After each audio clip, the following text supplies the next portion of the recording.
अस्सलामुअलैकुम, सुबह खैर। कैसे हैं आप सब लोग? ठीक ठाक हैं जनाब। आज की सुबह का आगाज़ करते हैं ऐसी बातों के साथ जो कि आपके लिए फ़ायदेमंद हैं। अच्छा जी, क्या होता है कि कराची में आजकल बहुत ज़्यादा धूल है, मिट्टी है, और आप देखते हैं कि बहुत ज़्यादा ऐसी चीज़ें हो रही होती हैं जिसकी वजह से लोग जो है वो नज़ले, बुखार और खांसी का शिकार हो रहे हैं। और कुछ लोगों के मुताबिक और माहिरीन के मुताबिक, डॉक्टर्स के मुताबिक, ये जो मौसम है, ये मौसम जो है वो डेंगी और फ्लू, बुखार, इस तरह की कैफियत में लोग मुब्तला हो रहे हैं। और जस्ट बिकॉज ऑफ दैट कि एक तो मौसम तब्दील हो रहा है, बदलता हुआ ये मौसम है, और दूसरा ऐसा भी है कि ये जो मौसम है इसमें जो धूल है, मिट्टी है, उसकी वजह से लोगों की आंखों में भी एलर्जी हो रही है, उसकी वजह से बहुत ज़्यादा जो है वो प्रॉब्लम हो रही है। अच्छा जी, अब कुछ बात कर लेते हैं कि इन सब चीज़ों से कैसे बचा जाए, क्योंकि जो कोरोना वायरस की एक वबा आई थी उसके बाद लोगों की जो इम्यूनिटी है वो भी बहुत ज़्यादा जो है वो ग्रेजुअली कम हुई है। तो ऐसी कौन से ग़िज़ाएँ या ऐसे कौन से फल जो हैं वो हम अपनी रूटीन में शामिल कर सकते हैं जिससे हमारी जो क़ुव्वत मुदाफ़ियत है वो बढ़ जाए और हमारी इम्यूनिटी जो है वो बूस्ट करे। तो आज हम बात करते हैं ऐसे फलों के बारे में जिससे हमारी क़ुव्वत मुदाफ़ियत बढ़ जाए, इम्यूनिटी बूस्ट करे, और इस तरह बदलते हुए मौसम से ये जो फ्लू है, बुखार है, डेंगी है, या इस तरह की जितनी भी डिसीज़ेज़ होती हैं उससे हम मुकाबला कर सकें, लड़ सकें, और अपनी स्किन भी अच्छी रख सकें और अपनी हेल्थ भी अच्छी रख सकें। तो इसमें आपने जो है वो यूज़ करना है, इस्तेमाल करना है बेरीज़। अच्छा, ये जो बेरीज़ होती हैं ये बड़ी ज़बरदस्त होती है, जिसमें ब्लूबेरीज़ है, स्ट्रॉबेरीज़ है, रेस्पबेरीज़ है। ये क़ुव्वत मुदाफ़ियत बढ़ाने के लिए ना बेहतरीन होती हैं। अच्छा, कीवी भी आप खा सकते हैं क्योंकि कीवी में जो है वो विटामिन सी होता है और दीगर ग़िज़ाई अज्जा जो होते हैं वो भी आपकी इम्यूनिटी को बूस्ट करते हैं। अच्छा, इसके अलावा आप क्या खा सकते हैं? Citrus fruits. अच्छा, ये जो सिट्रस फ्रूट्स होते हैं ना, ये क्या होते हैं? इसके अंदर होता है जी ऑरेंज, लेमन, लाइम्स, और ये विटामिन सी से भरपूर होता है, स्किन के लिए भी अच्छा है और इम्यूनिटी भी आपकी बूस्ट कर देता है। तो इम्यूनिटी बूस्ट करने के लिए आप ये जो तमाम फल हैं ये खा सकते हैं, ये आपकी क़ुव्वत मुदाफ़ियत को जो है वो बढ़ाएंगे। अब आगे बढ़ते हैं और थोड़ी सी बात कर लेते हैं मौसम की। मौसम जो कराची का है, जैसे कि मैंने अभी आपको बताया शुरू में, शो के आगाज़ में ही मैंने आपको बताया कि कराची का जो मौसम है वो इस तरह से है कि गर्द है, और मतलब लोग डस्ट की वजह से, सड़कें ना बनने की वजह से, और जो हवा चल रही है, जो मौसम तब्दील हो रहा है, ड्राई भी हो रहा है, इस वजह से जो है ना वो परेशानी का शिकार है। तो कभी मौसम जो है वो गर्म हो जाता है, कभी जो है वो लगता है कि जी रात में जो है वो ठंड बढ़ जाती है। लेकिन महकमे मौसमियात इस हवाले से जो है वो क्या कह रहा है वो मैं आपके साथ में शेयर करती हूँ। शहर कायद में मौसम गर्म और खुश्क, रातें जो हैं वो खुनकी का शिकार हैं, दिन भर मौसम गर्म और खुश्क रहेगा। अच्छा जी, रात के औकात में हल्की खुनकी जो है वो महसूस की जाएगी। इसके अलावा शहर कायद का जो मौजूदा दर्जा हरारत है वो 27 डिग्री सेंटीग्रेड रिकॉर्ड किया जाएगा। अच्छा, आगे बढ़ते हैं और अब क्या शेयर करते हैं आपके साथ में। अब बताते हैं आपको जी सिंध हाई कोर्ट में क्या कुछ हो रहा है, कौन कौन से केसेस हैं जिनकी हेयरिंग्स हैं। तो अहम केसेस की समाअत है सिंध हाई कोर्ट में। आइनी बेंच और रेगुलर बेंच के रूबरू अहम केसेस समाअत के लिए जो हैं वो मुकर्रर हैं। गैर कानूनी तामीरात, तजावुज़ात से मुतालिक दरखास्तों पर समाअत होगी, सज़ाओं के खिलाफ अपीलों पर समाअत होगी। अच्छा जी, अब आगे बढ़ते हैं और गोल्ड के प्राइस आपके साथ में शेयर कर लेते हैं कि सोने की जो कीमतें हैं वह क्या हुआ उनकी कीमतों का, क्योंकि हमने आपको पिछले हफ्ते भी बताया था कि सोने की जो कीमत है उनमें मुसलसल कमी आ रही है, और जब कमी आती है तो लोग ज़्यादातर जो है वो सोना ख़रीदने की तरफ जा रहे होते हैं। तो आलमी मार्केट में सोना $18 महंगा होकर $4100 फ़ी औंस पर पहुंच गया है। इसके अलावा 1 तोला सोना 1800 रुपये इजाफे के बाद 4,33,662 रुपये का हो गया है। 10 ग्राम सोना 1543 रुपये बढ़कर 3,71,795 रुपये का हो गया है। 1 तोला चांदी 57 रुपये इजाफे से 5,124 रुपये पर पहुंच गई है। अच्छा जी, अब आगे बढ़ते हैं और एक और ख़बर जो है वो आपके साथ में शेयर कर लेते हैं। और ये ख़बर कुछ इस तरह से है कि इस्तांबुल मुज़ाकरात, अफ़गान तालिबान की तरफ से दहशतगर्दों की सरपरस्ती मंजूर नहीं। पाकिस्तान ने हतमी मौक़िफ़ जो है इस हवाले से पेश कर दिया है, और इसकी डिटेल्स जो है वो हमारा जो न्यूज़ सेशन है उसमें हम ज़रूर उस पर बात करेंगे। अच्छा जी, अब जो करेंसी के हवाले से है, आप लोग हमें हमेशा पूछते हैं कि जी करेंसी रेट्स आप लोग नहीं बताते हैं, हम रोज़ाना बताते हैं इस सेगमेंट पे, रोज़ाना आप हमें इंट्रो में देखा करें। अच्छा जी, इसके अलावा अब कुछ बात कर लेते हैं कि मौसम बदल रहा है तो लोगों के अंदाज भी बदल रहे हैं, थोड़ी सी सुस्ती भी आ जाती है, थोड़ी सी काहिली भी आ जाती है और इस मौसम में जो है वो लेज़ीनेस फील होती है, लोग लेथार्जिक फील करते हैं, लोगों को समझ में नहीं आता है कि वो किस तरीके से जो है वो एक्टिव हो जाएं और सर्दियों में भी वो उसी तरह से एक्टिव होकर काम करें जैसे कि वो आम हालात में नॉर्मल डेज़ में काम कर रहे होते हैं, क्योंकि सर्दियों की जो अपना फील होता है ना वो यूजुअली यही होता है कि उसमें सुबह सुबह उठना थोड़ा सा मुश्किल होता है और लोग जो एक्सरसाइज करते हैं, जो डेली वॉक पे जाते हैं, वो वॉक पे भी नहीं जाते कि उनको ठंड लगती है। तो इसके लिए आपने अपनी इम्यूनिटी को बढ़ाने के लिए, अपनी यानी कि अपनी सुस्ती और काहली को दूर भगाने के लिए आपने एक छोटी सी टिप जो है वो ज़रूर, ये रेमेडी आपने रखनी है। ये रेमेडी जो मैं अभी आपको बताने के लिए जा रही हूँ, छोटी सी रेमेडी लेकिन आपके ज़रूर काम आएगी। आपने रात को सोने से पहले एक लेना है खजूर और उसके अलावा उसके साथ आपने 1 गिलास दूध पीना है। तो आप देखें कि ये आपकी एनर्जी को बूस्ट करेगा, आपको जो आपका लेथार्जिकपन होता है या आपको सुस्ती काहली है ये वो दूर करेगा। और अगर आपको इससे कोई प्रॉब्लम, बहुत सारे लोग कहते हैं कि जी थोड़ा सा हैवी हो जाता है, तो आप एक दिन छोड़कर एक दिन भी इसको अपनी रूटीन में शामिल कर सकते हैं। अब जो लोग रात को सोने से पहले ये नहीं कर सकते, जिनको थोड़ा सा मुश्किल लगता है, जिनकी रूटीन जो है वो बिज़ी है, वो रोज़ाना दिन में कम से कम किसी भी एक टाइम पर ये ज़रूर करके देखें। आप देखें, आप पूरा दिन भी एनर्जेटिक रहेंगे, आपकी सुस्ती काहली जो है वो भी दूर हो जाएगी। चलिए जी, शो में यहाँ पर वक्त हुआ है एक ब्रेक का और ब्रेक के बाद जब वापस आएंगे तो फिर न्यूज़ सेशन में हमारे करस्पॉन्डेंट्स हमें ज्वाइन करेंगे। हमारे साथ रहिए। मेरी चाय जो है वो भी मैं थोड़ी सी पी लेती हूँ क्योंकि ये मेरा टी ब्रेक होता है और आप लोगों के लिए भी जो है ये एक छोटा सा टी ब्रेक होता है। तो जी, मैं भी अपनी चाय एंजॉय करती हूँ और आप लोग भी अपनी चाय। Welcome back. न्यूज़ सेशन में खुश आमदीद। और टॉप स्टोरीज़ पर बात करने के लिए हमें ब्यूरो चीफ कराची अशरफ भाई ने ज्वाइन किया है। उनसे टॉप स्टोरीज़ पर बात करेंगे, लेकिन उससे पहले आपको बताते हैं माल का हाल कि जो करेंसी रेट्स हैं वो क्या है। तो कुछ देर में हमारी स्क्रीन पर जो है वो करेंसी रेट्स पॉपअप हो जाएंगे, तो फिर हम आपको बताएंगे कि जी क्या है एक्चुअल में माल का हाल। और जिस तरह से आप लोग हमसे पूछते हैं और हमें कहते हैं, अप्रिशिएट करते हैं, उसके लिए बहुत सारा थैंक्स। तो ऑस्ट्रेलियन डॉलर जो है वो 190 पर है, कैनेडियन डॉलर जो है वो 212 पर है। इसके अलावा वी हैव यूके पाउंड जो कि 383 पर हैं, सऊदी रियाल जो है वो 76 पर हैं, स्विस फ्रैंक जो है वो 355 पर हैं और यूएस डॉलर जो है वो 282 पर हैं। तो ये जो हमने आपके साथ में शेयर किया है। अब आगे बढ़ते हैं और जल्दी से जो है वो आपके साथ में शेयर करते हैं वेजिटेबल प्राइस। और वेजिटेबल प्राइस जो है वो शेयर करना जल्दी इसलिए ज़रूरी होता है क्योंकि ग्रॉसरी करने जाना होता है ना। तो स्टैटिक प्राइस जो है कमिश्नर कराची के वो सुनते हुए जाएं। टमाटर आ गया है जी 161 पर। इसके बाद हमारे पास है आलू 63 पर। इसके बाद जो है हमारे पास क्या है, व्हाट वी हैव नेक्स्ट, हमारे पास लहसुन है 288 पर। इसके बाद हमारे पास है अदरक 345 पर। फिर हमारे पास है गाजर 138 पर। And what we have next तुरई 92 पर है जी। और लौकी जो है वो भी 92 पर है। इसके बाद क्या है जी, फूल गोभी 69 पर है। और आप लोगों ने मुझे कॉल करके बताना है आप लोग फूल गोभी खाते हैं और क्या क्या चीज़ें उससे बनाते हैं। खीरा जो है वो 127 पर है और भिंडी जो है वो 161 पर है और प्याज जो है जी वो 92 पर आ गई है। और टमाटर जो है अगेन अभी मैंने आपको थोड़ी देर पहले बताया कि 161 पर है। तो ये तो हो गई जी वेजिटेबल प्राइस और माल का हाल मैंने आपके साथ में शेयर किया। अशरफ भाई हमारे साथ मौजूद हैं और अशरफ भाई से जो है वो टॉप स्टोरीज़ पर बात करते हैं।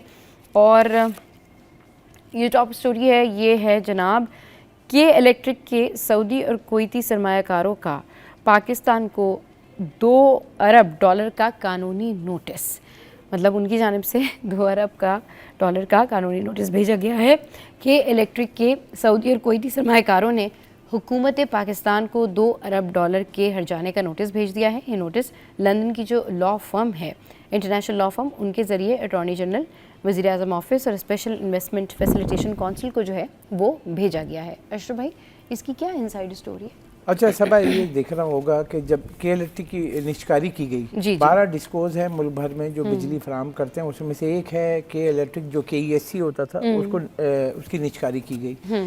तो निष्कारी करने के बाद उसका प्रोसेस हुआ, फिर वो सऊदी और कुवैती इन्वेस्टर भी आए इसमें, क्योंकि वो एज ए इन्वेस्टर यानी सरमाकारी की और यहाँ लोकल जो लोग हैं वो उसको चला रहे हैं। फिर उन्होंने इन्वेस्टमेंट भी किया है।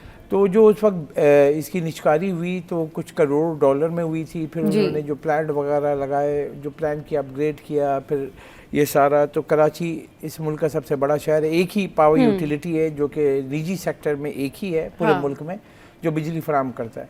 इस बीच में क्या हुआ कि इन्होंने फिर देखा कि यहाँ से इन्वेस्टर्स क्या करते हैं, क्या इन्वेस्ट करते हैं, फिर अपना जब मुनाफा निकलने लगता है तो बेच के आगे निकल जाते हैं। जब उसको उन्होंने स्टैंड बाय पे कर दिया, यानी कि उसकी कारकर्दगी बेहतर होने लगी, तो उन्होंने क्या किया कि चाइना की कंपनी है उसके साथ इन्होंने एक डील करने के लिए किया कि शिंगाई इलेक्ट्रिक के साथ, जो कि 1 अरब 77 करोड़ डॉलर मालियत की थी और उसके ऊपर डील चल रही थी। उसमें हुकूमत की जानिब से डिले का ये दिया है, जो नोटिस दिया है इन्होंने, और जो सऊदी और कुवैती इन्वेस्टर उन्होंने लीगल फर्म के थ्रू 2 अरब डॉलर का जो है हट जाने का दावा किया है, जिसमें उन्होंने की पॉइंट्स कहे हैं कि जो ये डील हुई थी तो शिंगाई के साथ उसमें ताख़ीर हुई और वो तकरीबन जो डील है वो बाहर निकल गए। उन्होंने कई सालों तक, जो हम उसकी खबर देते रहे, स्टॉक एक्सचेंज में ये लिस्टेड कंपनी है, जब उसकी डील की ऑफ़र आती थी, जब उसका टाइम फ्रेम ख़त्म हो जाता था तो वो अपडेट देते थे कि दोबारा से उसकी ऑफ़र आ गई है। तो शिंगाई इलेक्ट्रिक देखा जाए कि चाइना की सबसे बड़ी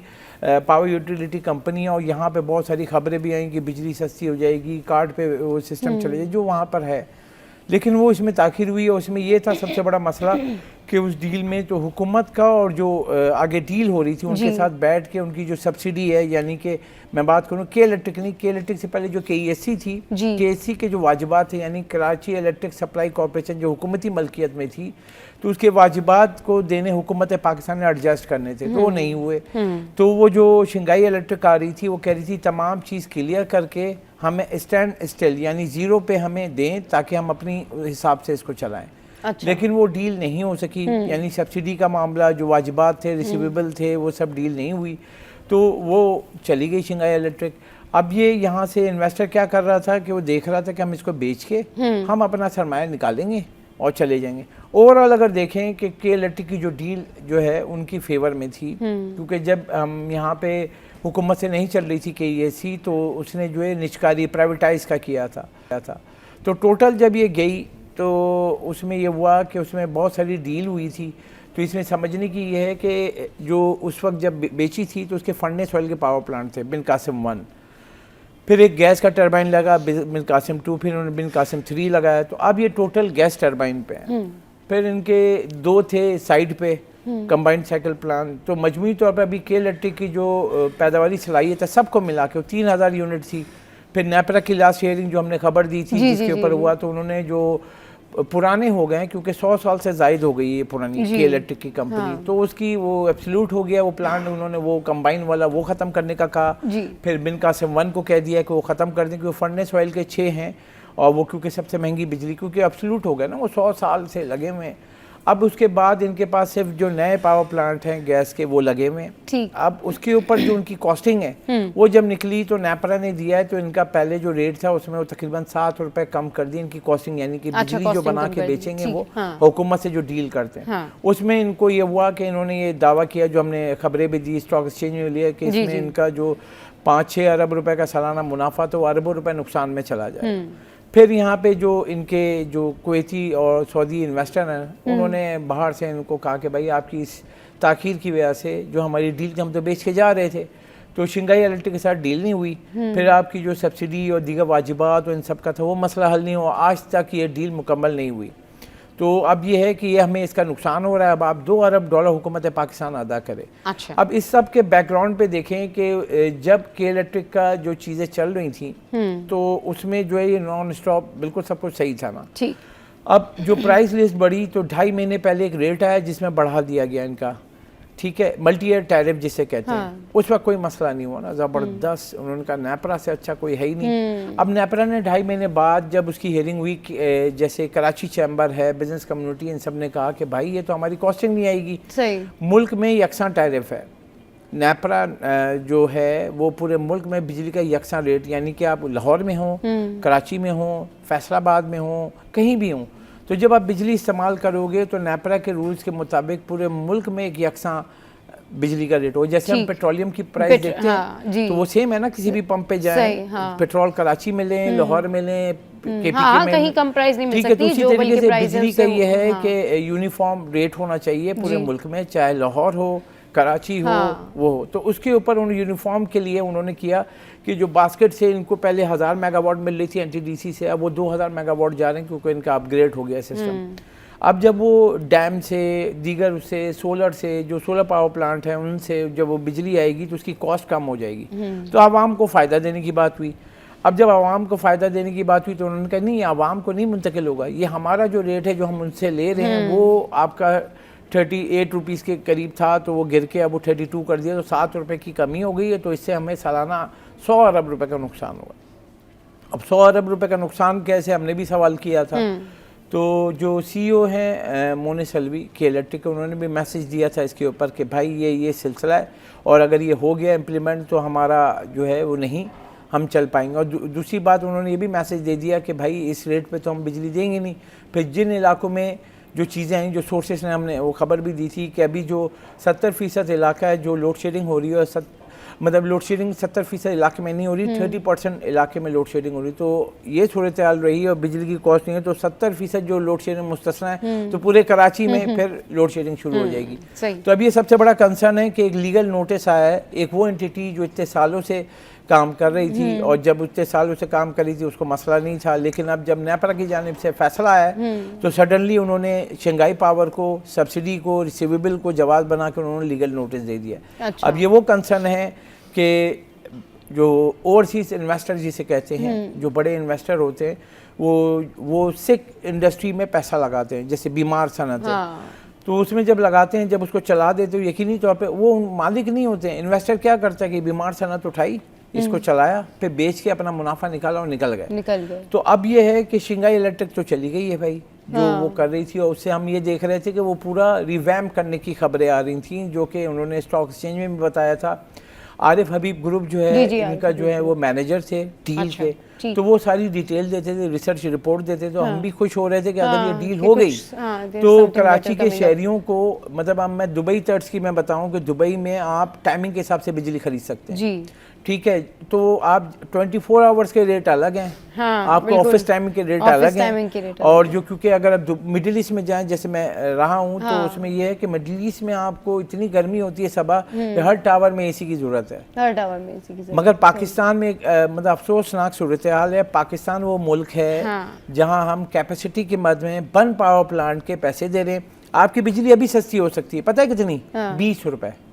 सही, 20 रुपए पर यूनिट सस्ती हो सकती है, जो कि हम 55 रुपए की ले रहे हैं। सही, वो 20 रुपए कम होगी तो आपको कितनी की आ जाएगी, तो आप compete कर सकेंगे ना। अब इसमें कैपेसिटी जो चार्जेस 17 रुपए हैं सब, यानी वो पावर प्लांट जो नहीं चल रहे हैं उसके पैसे आपसे, मुझसे, इंडस्ट्री से, गरीब आदमी से, सबसे ले रहे हैं। उसके अलावा पावर होल्डिंग लिमिटेड कंपनी है माशाल्लाह से, जो तवानाई के शोबे का जो कर्ज था 1225 अरब रुपए, 18 बैंकों से कर्ज लिया गया है। वो 18 बैंकों का जो कर्ज लिया गया उसका जो सूद है वो कौन देगा भाई? एक पावर लिमिटेड कंपनी है, सूद उसने लिया बैंकों से, वो आप, मैं, गरीब आदमी, ठेले पे रिक्शे चलाने वाला, वो जो बिजली इस्तेमाल कर रहा है, 3 रुपये 23 पैसे पर यूनिट वो पावर होल्डिंग लिमिटेड के सूद की मद में अदा कर रहा है। तो अब आप ये देखें कि 20 रुपये बन गए, 17 और 3 20 रुपये लेते हैं हम। अब मेरी जो बिजली है उसे 20 रुपये में वो चार्जेस दे रहा हूँ जिसकी कोई कॉस्टिंग, मेरा कोई कसूर ही नहीं है ना। सर्कुलर डेट किसने बनाया? मैं हूँ, आप हूँ, पूरे मुल्क में कोई भी बंदा उठाए, बिजली के बिल नहीं देंगी, क्या होती है? बिजली कट जाती है।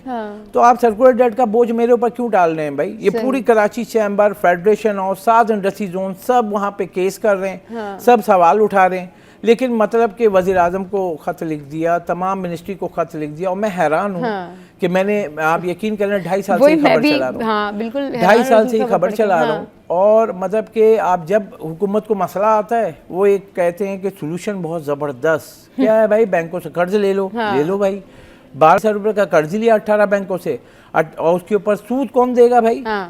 पर यूनिट सभा 3 रुपए 23 पैसे, आप, मैं, पूरी मुल्क की इंडस्ट्री सब दे रही है, सब ये कॉस्टिंग है। 17 रुपए कैपेसिटी चार्जेस की मद में आप दे रहे हैं, 20 रुपए जब आप पूरी रीजन में महंगे होंगे। आप मुझे बताएं, आप मोबाइल बना रहे हो, कपड़ा बना रहे हो, आप कैसे बेचेंगे?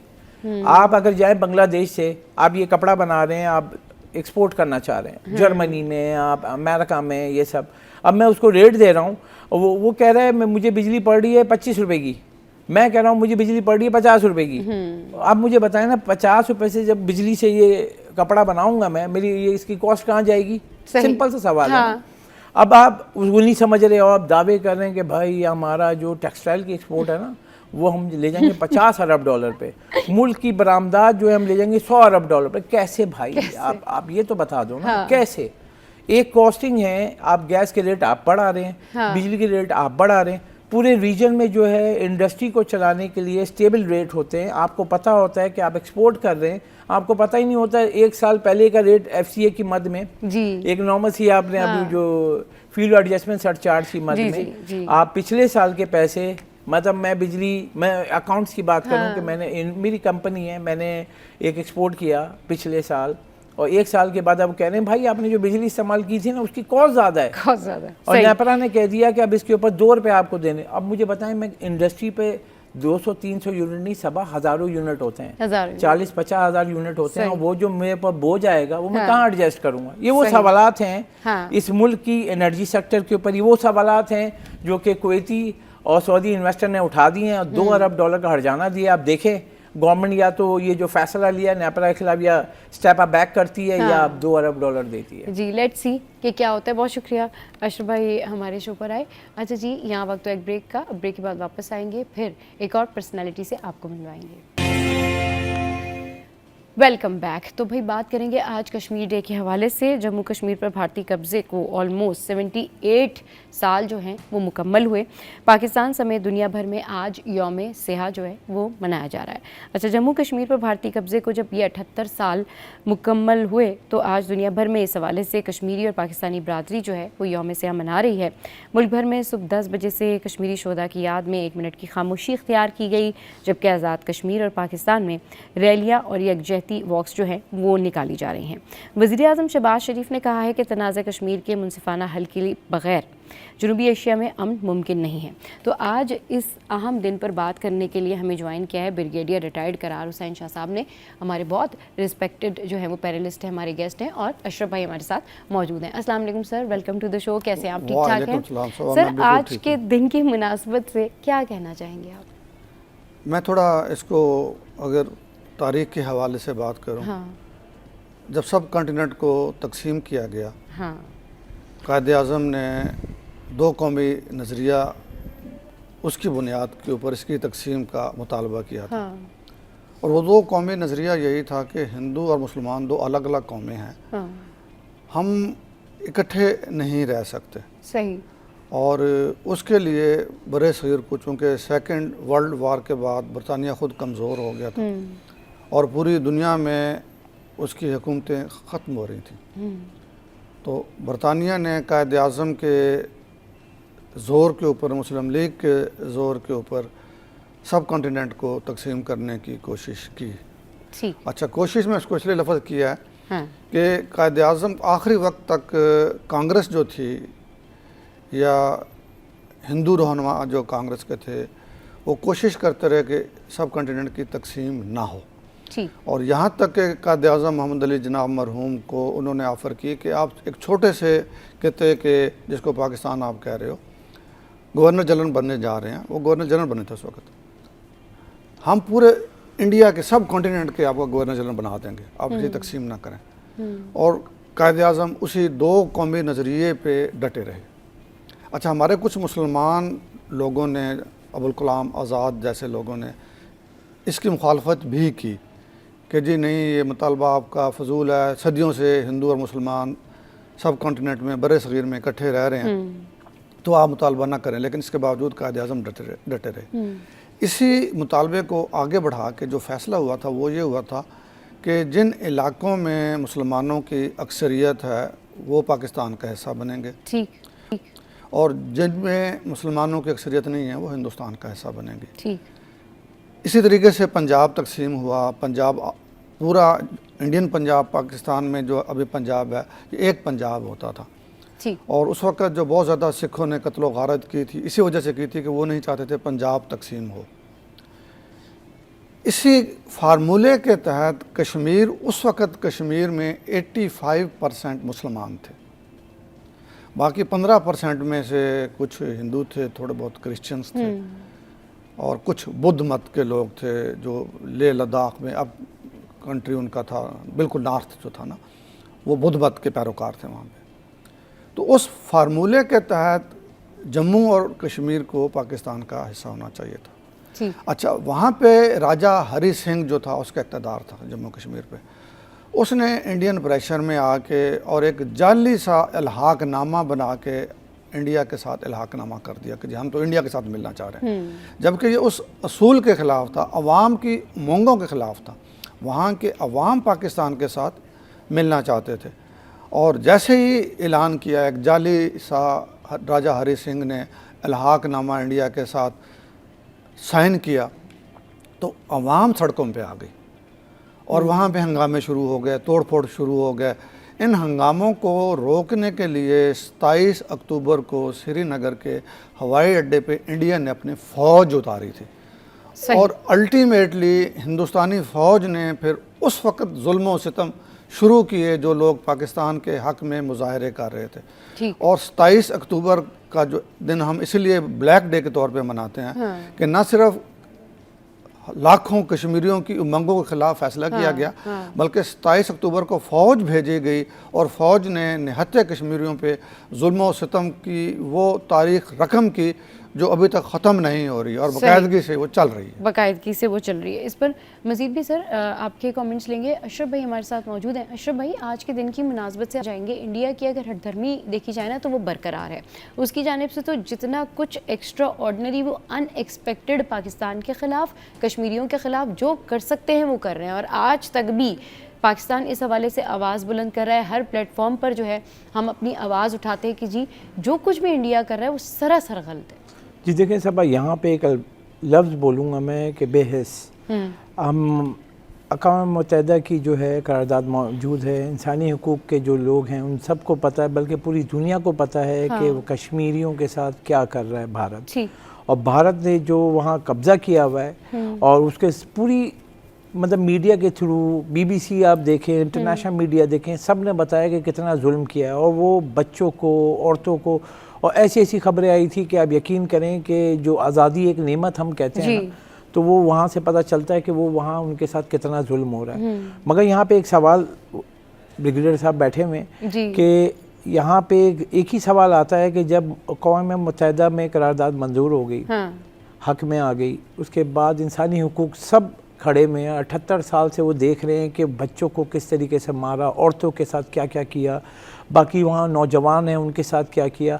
आप यकीन करें कि जो पाकिस्तान में जो आज़ाद जम्मू कश्मीर है वहाँ आप यकीन करें, आपको एक बताऊं कि वहाँ से कितने लोग जाते हैं बेचारे नौकरी के लिए, क्योंकि वहाँ एक्टिविटी अगर देखें कश्मीर में वहाँ इतनी नहीं है, वो बेचारे नौकरी के लिए जाते हैं। और बैरून मुल्क अगर मैं बताऊँ ना, कश्मीर से बड़ी तादाद जाती है नौकरी के लिए, पढ़े लिखे बच्चे हैं और उनके लिए जो हुकूमत पाकिस्तान कर रही है और हमारी पाक फ़ौज कर रही है, तो आप देखें वहाँ ट्रेनिंग, उस सर बताएंगे मतलब वहाँ पे ट्रेनिंग इंस्टीट्यूट खोले हुए। मैं गया हूँ आज़ाद जम्मू कश्मीर और मैं मतलब ब्रिगेडियर साहब ये लास्ट में मैं गया था और जो वहाँ पे बना है, तो आपका उनका फ़र्क मैं बताऊँ कि जो हमारा हिस्सा है वहाँ पे जो झंडा लगा हुआ है और जो मैसेज हम दे रहे हैं, तो आप जाके देखें कि वहाँ पे पब्लिक जाके उनको ललकारती है, पब्लिक हमारी जो वहाँ से वो फायरिंग भी करते हैं। सर बैठे में बताएंगे, मैं तो खुद गया, मैं 4 दफ़ा गया हूँ, अभी भी गया था। मैं जब जाता हूँ मतलब अपर हिल्स में वहाँ ज़रूर जाता हूँ, वहाँ जाके उनको मैसेज ज़रूर देता हूँ।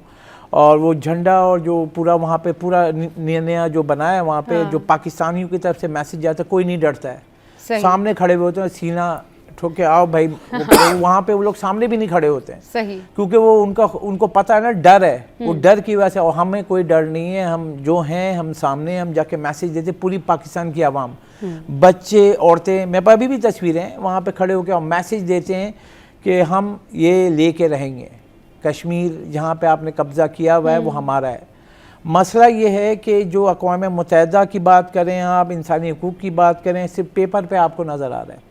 हकीकत में जाके उनसे पूछे ना क्या, वो वहाँ अक़वाम यूनाइटेड नेशन की पूरी टीम जाए, वहाँ जाके देखे किस तरीके से कर्फ्यू लगा के किस तरीके से लोगों के घरों में घुस के तो किया। रिपोर्टिंग की भी इजाज़त नहीं देते, सहाफ़ियों को भी नहीं जाने देते। सर ऐसे कौन से प्लेटफॉर्म्स हैं, जैसे अक़वाम मुत्तहिदा तो है ही, वहाँ पे तो हम आवाज़ उठाते ही हैं, लेकिन पाकिस्तान को मज़ीद इस हवाले से क्या ऐसी हिकमत अमली बनानी चाहिए, क्या ऐसी पॉलिसी बनानी चाहिए कि हम अपनी वॉइस मज़ीद स्ट्रांगली रेज़ करें और पूरी दुनिया में तो हमारी आवाज़ जहाँ पहुँच रही है वहाँ मज़ीद जो है वो एविडेंसेस के साथ हम अपने आप को स्ट्रांगली ये बताएं कि जी देखिए जी इंडिया जम्मू कश्मीर में क्या कर रहा है। क्योंकि जिस तरह से भी अशरफ भाई ने कहा ना कि वहाँ पर जो हालात हैं, इंटरनेट वहाँ पर नहीं है, ख़वातीन वहाँ पर जो हैं वो बीमार हो रही हैं, आइसोलेट हो रहे हैं, बच्चे वहाँ पर जो है वो परेशान हैं, कई रोज़ हो जाते हैं, स्कूल नहीं जाते हैं, वहाँ के लोग बहुत ज़्यादा परेशान हैं। और अब तो जो आरएसएस है, ये जो अब कहना चाहिए ना जिसको जो हिंदुत्व एक कॉन्सेप्ट है, उन्होंने सर क्या किया है कि उन्होंने खुद इंडिया के अंदर ही एक कैंपेन चलाना शुरू की है कि जी हम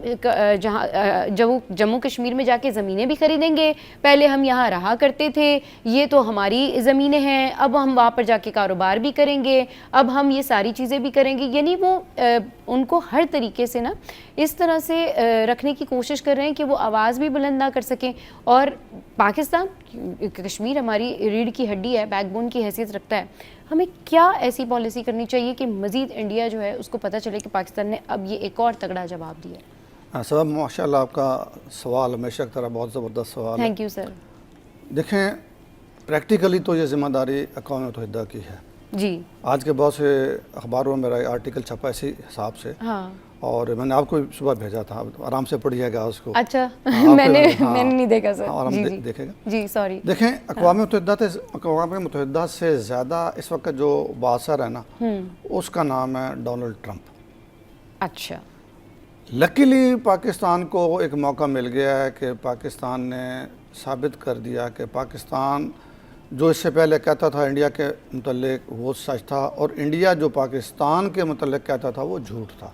सही। इससे पहले दुनिया भर के जो ममालिक थे सफारती सतह पे हिंदुस्तान को पजीराई मिलती थी। अच्छा। हिंदुस्तान के बयानियों को सच समझा जाता था और पाकिस्तान के बयानिए को वेटेज नहीं दी जाती थी। सही। अब 10 मई 2025 के बाद दुनिया समझ चुकी है कि नहीं पाकिस्तान का बयानिया सच्चा है। क्योंकि उससे पहले इस मई के वाक़े से पहले आपको पता है पहलगाम वाक़े पे इंडिया ने ड्रामा किया था। बिल्कुल किया था। और उस की वजह से इंडिया ने दुनिया भर में अपने वफूद भेजे और उनकी ख्वाहिश थी कि दुनिया भर के ममालिक पाकिस्तान की मजम्मत करें कि पाकिस्तान पहलगाम के वाक़े में मुलव्विस है। लेकिन किसी ने इंडिया की बात नहीं मानी। अच्छा, अभी बाकी जो ममालिक हैं वो ऐसे ममालिक हैं जिनको हम कहते हैं सलामती कौंसिल में 5 ममालिक हैं, एटॉमिक पावर्स हैं, जिनको यूनाइटेड नेशन में वीटो करने की पावर है, वीटो करने की पावर है। ठीक है। तो अमेरिका के बाद फिर बाकी जो 4 ममालिक हैं जिसमें इंग्लैंड है, फ्रांस है, चाइना है, रशिया है जी। तो इन ममालिक के साथ पाकिस्तान को मज़ीद रवाबित बढ़ा के देखिए पाकिस्तान के पास कानूनी जवाज़ है, तारीख़ी जवाज़ है। तारीख़ी जवाज़ जैसे मैंने कहा कि जिस फार्मूले पे बर्र-ए-सग़ीर की तकसीम हुई थी वो फार्मूला कश्मीरियों को हक देता है। अक़वाम मुत्तहिदा की करारदाद के मुताबिक उनको इख्तियार है कि वो ख़ुद फ़ैसला करें। अक़वाम मुत्तहिदा ने कहा था कश्मीरी जो है ना वो खुद फैसला करेंगे इंडिया के साथ रहना है, पाकिस्तान के साथ रहना है या आज़ाद रहना।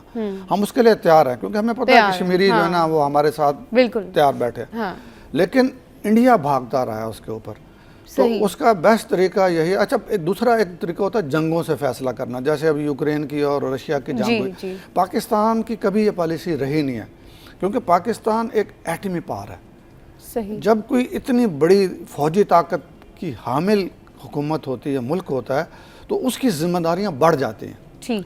तो पाकिस्तान पहले अगर माजी में एटमी ताकत बनने से पहले भी कश्मीरियों की थोड़ी खुल के मुसल्ला जिद्दोजहद की हमायत करता था, उसके बाद पाकिस्तान इसलिए छोड़ दिया कि पाकिस्तान नहीं चाहता कि खित्ते का अमन ख़राब हो।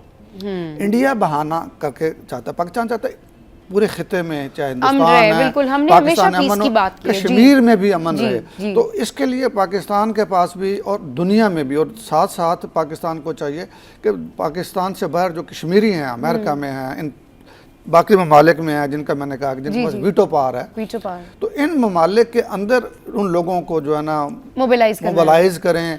और जिस तरह आज का दिन है उसके बाद, और जैसे आपने कहा थोड़ी देर पहले कि जी वो जागीरें, प्रॉपर्टी लेना शुरू हो गया। प्रॉपर्टी लेना तो शुरू हो गए। हाँ, वो एक कानून था, उस कानून को इन्होंने ख़त्म किया, मोदी ने आके ख़त्म किया। पहले था कि जी जो कश्मीरी नहीं है वो कश्मीर के अंदर जाके प्रॉपर्टी नहीं खरीदना चाहते।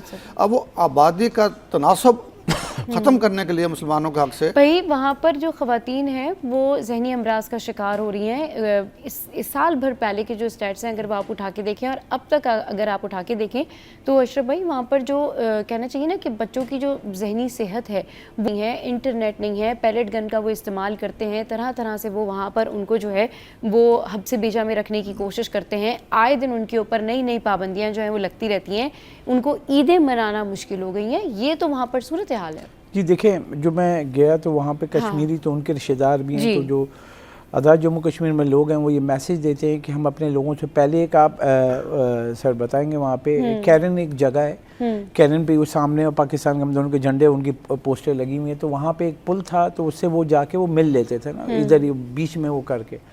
अब दरिया नीलम जा रहा है उसके पास, अब वो यहाँ से खड़े होके हमने खुद देखा कि वो सलाम कर रहे होते हैं, टाटा कर रहे होते हैं। मैं ऐसी सिचुएशन कर दी है, मतलब आप यकीन करें BBC एक गया था वहाँ पे जाके मकबूजा कश्मीर, और एक अल जज़ीरा ने की थी रिपोर्टिंग, और उसके बाद वो उन पे ऐसी पाबंदी लगी है क्योंकि वो पूरे मीडिया को कंट्रोल करके वहाँ पे, क्योंकि वो लोगों में गए, उन्होंने बताया कि मतलब छोटी छोटी बच्चियाँ, औरतें, उन सब की इज़्ज़तें लूटी गई हैं वहाँ पे। घरों में घुस के वो जैसे मर्द गए हैं, क्योंकि उनको हर किसी को उन्होंने टेररिस्ट बनाया, उन्होंने जो वहाँ के पैदाइशी हैं, वहाँ के रिहायशी हैं, उन सब के साथ।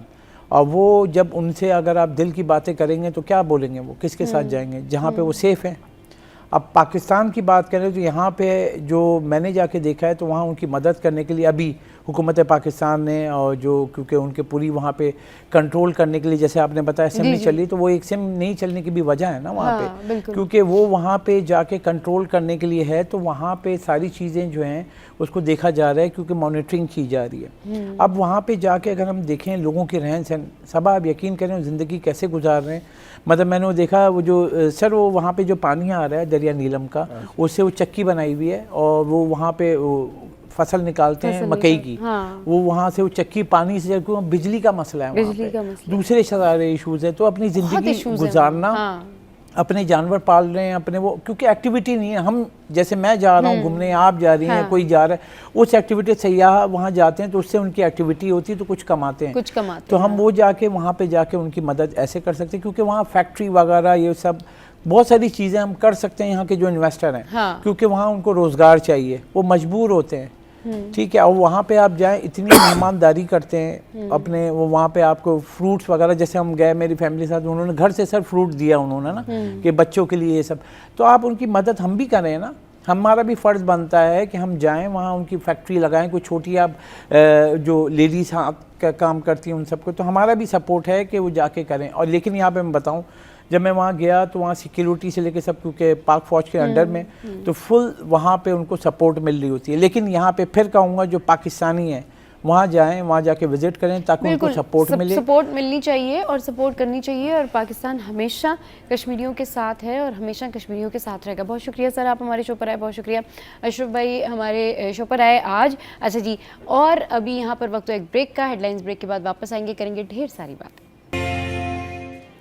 Welcome back. तो अब कुछ बात कर लेते हैं आपकी सेहत से मुताल्लिक, अब कुछ बात कर लेते हैं आपकी खूबसूरती से मुताल्लिक। आप अपनी स्किन को कैसे खूबसूरत बना सकते हैं, आप अपने बालों की सेहत कैसे बरकरार रख सकते हैं, और बहुत सारी ऐसी बातें हम इस सेगमेंट में करते हैं जो आपके बहुत ज़्यादा काम आती हैं। तो भाई आज हम आपके साथ में शेयर करते हैं कि ड्राइनेस जो है वो ओवरऑल बॉडी में भी होती है, और जैसे मैंने शो के आगाज़ में आप लोगों को बताया था ना कि ये जो मौसम है, जो वेदर है, ये हर बंदा जो है इसमें वायरल का शिकार भी होता है, हर इंसान को ड्राइनेस भी होती है।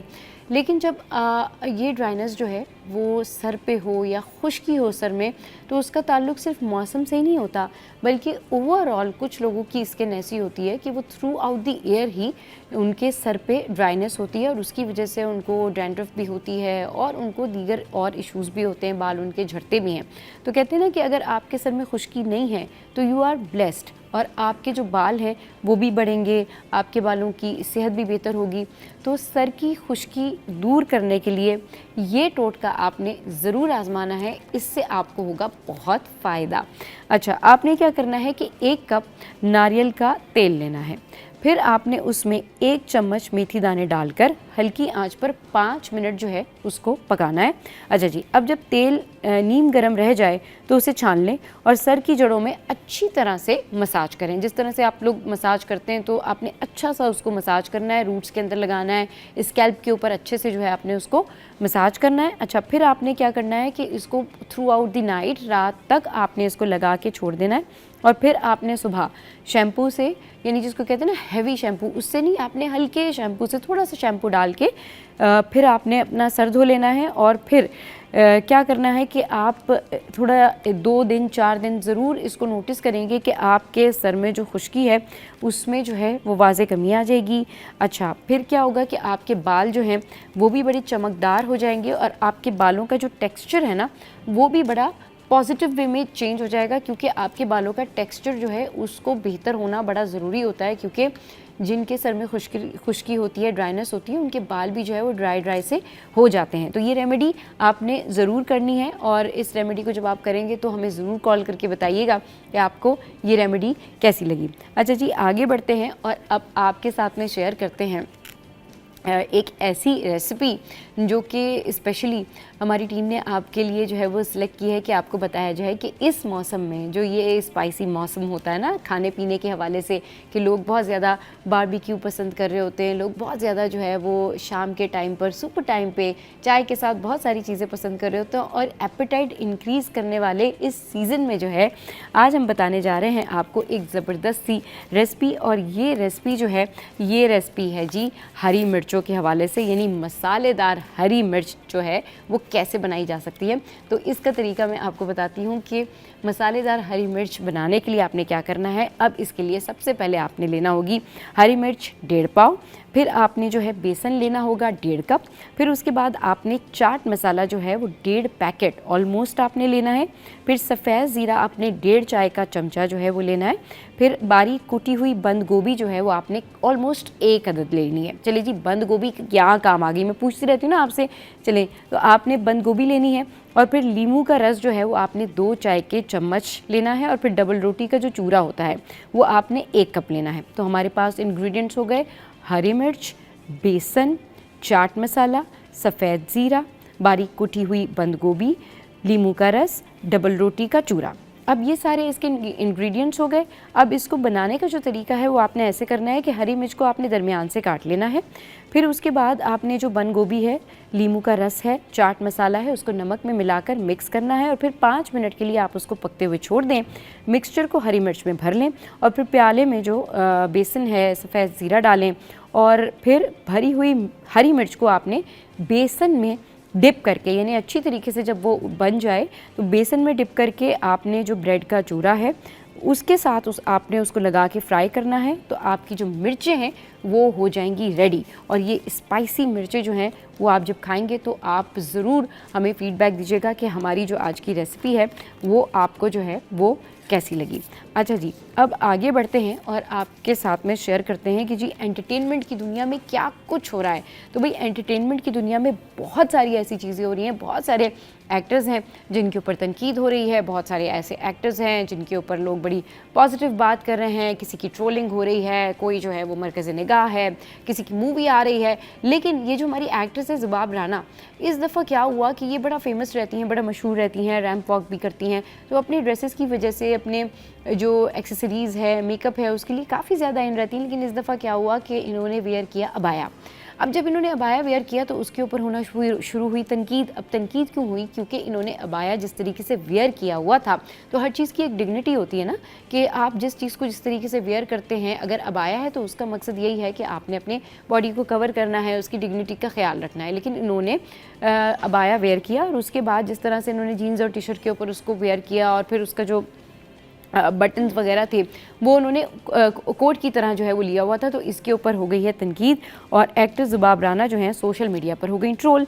लोगों ने कहा अबाई को अबाई की तरह पहने। ज़ुबाब राना ने जीन्स टी शर्ट के साथ अबाया पहना, मगर उनका स्टाइल जो था वो गलत था, इस वजह से हुई है इनके ऊपर बहुत सारी तनकीद। अच्छा जी, अब आगे बढ़ते हैं और बात कर लेते हैं एक प्यारी सी क्यूट सी एक्ट्रेस अलीज़ा शाह के हवाले से। अलीज़ा शाह ख़बरों में रहती हैं और आए दिन किसी ना किसी को कोई ना कोई एक्सप्लेनेशन दे रही होती हैं या बता रही होती हैं कि जी जब वो एक्टिंग कर रही थी या वो जब इस इंडस्ट्री का हिस्सा थी, वो अभी भी इस इंडस्ट्री का हिस्सा हैं लेकिन अभी थोड़ा सा उन्होंने दूरी इख्तियार की हुई है, तो वो बता रही होती हैं कि जी उनके साथ फ़लाँ एक्ट्रेस ने इस तरह से किया था, फ़लाँ डायरेक्टर ने जो है इस तरीके से किया था, और वो सबके बारे में बता रही होती हैं कि किसने क्या कुछ किया था। लेकिन अब हुआ यह है कि एक मरतबा फिर से, इससे पहले सितंबर में, अप्रैल में उन्होंने जो है वो अपने इंस्टाग्राम से सारी तस्वीरें डिलीट कर दी थी। अब अगेन उन्होंने जो है ये तस्वीरें डिलीट किए हैं, और इस तस्वीरें डिलीट करने का जो उन्होंने एक बैकग्राउंड बताया, वो ये बताया कि जो इंडस्ट्री है, जो मीडिया इंडस्ट्री है, उसमें उनको हुआ है बहुत सारा डिप्रेशन, और उनको जो था पोस्ट ट्रॉमेटिक स्ट्रेस डिसऑर्डर का वो शिकार हुई। और उन्होंने बताया कि जो तल्ख तजर्बात थे इस इंडस्ट्री के, जो लोगों का बिहेवियर था, उस वजह से जो है उनको बहुत स्ट्रेस हुआ, लोगों ने उनके साथ जो है बहुत ठीक बिहेवियर नहीं किया, तो इस वजह से वो जो हैं वो थोड़े अरसे के लिए फिर दोबारा से जो है वो ब्रेक लेना चाहती हैं, और सारी तस्वीरें उन्होंने अपने इंस्टाग्राम से जो है वो डिलीट कर दी हैं। अच्छा जी, आगे बढ़ते हैं और अब बात करते हैं कि हर बच्चा रावी गाना गाना चाहता है। ये मैं नहीं कह रही, ये सजाद अली कह रहे हैं। और सजाद अली जो हैं उन्होंने ये बात की है पाकिस्तान आइडल के हवाले से, जहाँ पर बहुत सारे कंटेस्टेंट आते हैं और सॉन्ग्स गाते हैं, लेकिन वो ये कह रहे हैं कि भाई अगर कंटेस्टेंट जो हैं उनके सॉन्ग्स गाएं तो वो जीत भी सकते हैं, लेकिन मसला ये है कि उनके पास जो है राइट्स ही नहीं है कि वो उनके गाने गाएं, यानी जो एक कॉपी राइट्स होते हैं ना, वो राइट्स ही नहीं है कि वो उनके गाने गाएं। तो इस वजह से उन्होंने कॉन्टेस्टेंट के हवाले से कहा कि भाई हर बच्चा चाहता है कि वो मेरे सॉन्ग्स गाए, रावी गाना गाए और आगे बढ़ जाए और वो जीत सके, क्योंकि उनके गानों में इतनी ज़्यादा जो है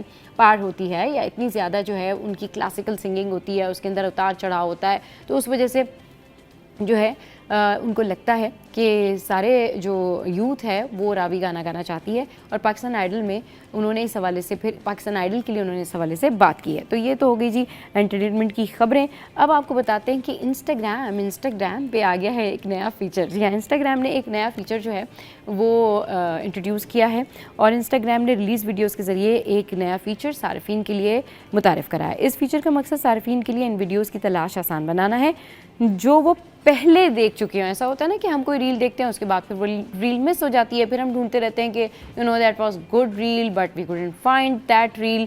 तो अब एक नया फीचर मुतारिफ़ कराया है कि हम जो रील है जो पहले देख चुके हैं वो हम दोबारा देख सकते हैं। इंस्टाग्राम के जो सरबरा हैं एडम मॉजरी, उन्होंने वॉच हिस्ट्री नामी फ़ीचर को मुतारिफ़ कराने का ऐलान किया है।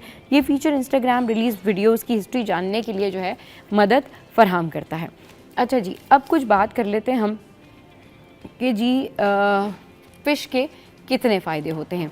तो जी फ़िश के हवाले से एक बड़ी ज़बरदस्त रिसर्च है जो कि मैं आपके साथ में शेयर करती हूँ। मछली कुदरत का वो तोहफ़ा है जो ग़िज़ाइयत, ज़ायके और शिफा तीनों को यकजा करती है। ये न सिर्फ जिस्म को ताकत देती है बल्कि दिमाग, दिल और जिल्द के लिए भी बेहद मुफीद समझी जाती है। तहकीक के मुताबिक हफ्ते में 2 बार मछली खाना सेहत के लिए बेहतरीन आदत है। मछली खाने के जो फ़ायदे हैं वो इस तरह से हैं कि दिल की बीमारियों का ख़तरा कम करती है, दिमागी सेहत और याददाश्त बेहतर बनाती है, बच्चों और हामला ख़वातीन के लिए दिमागी नशोनुमा में मुफीद है, प्रोटीन, विटामिन डी और विटामिन B12 का बेहतरीन ज़रिया है, और वज़न घटाने और मेटाबॉलिज्म बेहतर बनाने में मददगार है, जिल्द, बाल और आँखों के सेहत के लिए फ़ायदेमंद है। अच्छा जी, तो ये तो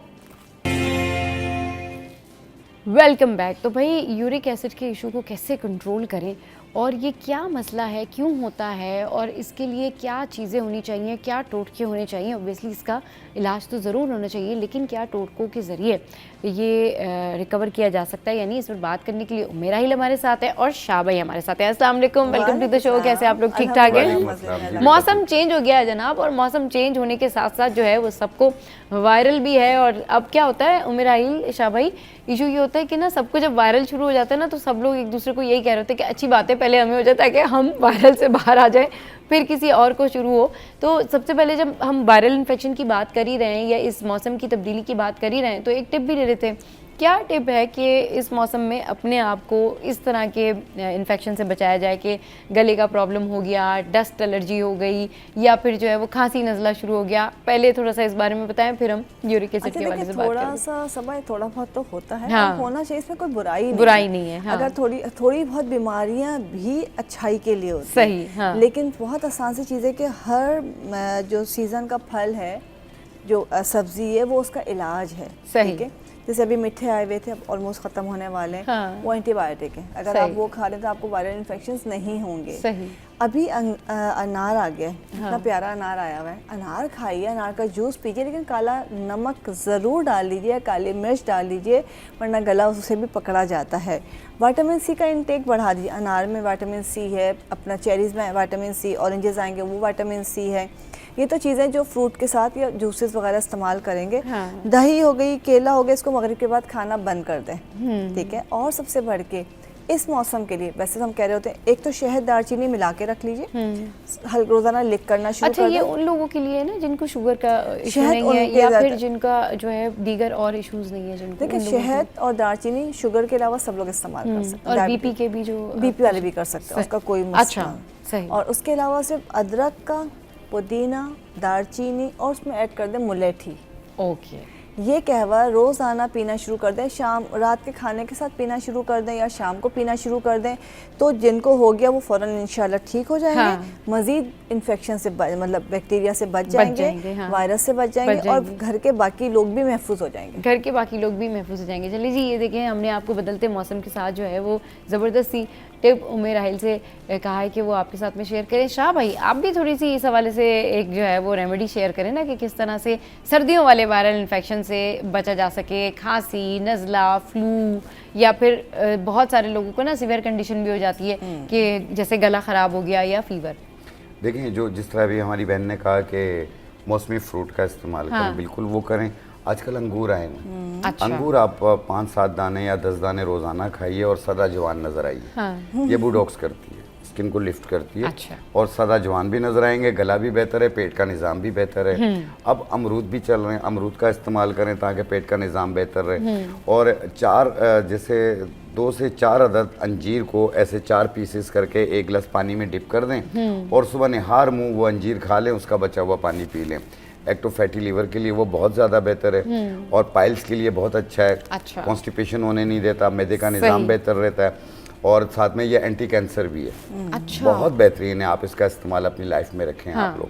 और जिस तरीके से आपने कहा गला खराब हो जाता है, बलगम, रेशा, एकदम छींकें शुरू हो जाती हैं, साइनसाइटिस एलर्जी हो जाती है, तो उसको ठीक करने के लिए बनफशा के पत्ते 1 चम्मच, बांसा के पत्ते 1 चम्मच 1.25 कप पानी में डाल के उबाल लें, कहवा बन गया। 1 कप सुबह, 1 कप शाम, 3 दिन पी लें, 3 दिन इंशाल्लाह बिल्कुल ठीक हो जाएगा। बेहतरीन। चलिए जी, ये ज़रूर आपने ये करना है टोटका, और ये ज़रूर रेमेडी करनी है और अपनी सेहत का जो है वो ख्याल रखना है। अच्छा, एक चीज़ और मैं अपनी बहन बताऊंगा कि एक सर्दियाँ जब शुरू होती है ना, लोग पानी पीना कम कर देते हैं। बिल्कुल सही कह रहे हैं, आंखें भी ड्राई हो रही डिहाइड्रेशन होती हैं, हाँ। मुंह भी सूखा हुआ होता है, बॉडी भी ड्राई हो रही होती है और किडनी भी इन्फेक्शन कर रही होती है।